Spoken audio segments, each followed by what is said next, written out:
407 years ago, our fathers brought forth upon this continent a new nation, conceived in liberty and dedicated to the proposition that all men are created equal. Now we are engaged in a great civil war, testing whether that nation or any nation so conceived and so dedicated can long endure.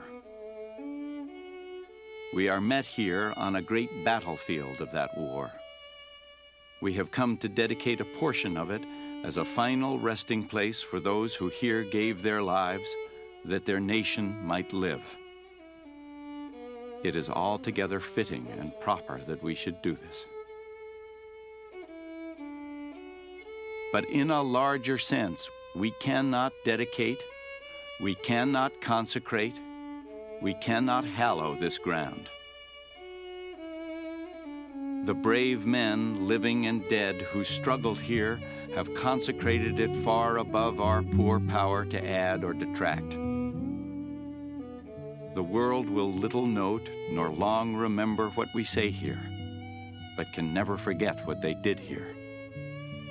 It is for us, the living, rather to be dedicated here to the unfinished work which they have thus far so nobly carried on. It is rather for us to be here dedicated to the great task remaining before us, that from these honored dead we take increased devotion to that cause for which they here gave the last full measure of devotion, that we here highly resolve that these dead shall not have died in vain, that this nation, under God, shall have a new birth of freedom, and that government of the people, by the people, for the people, shall not perish from the earth.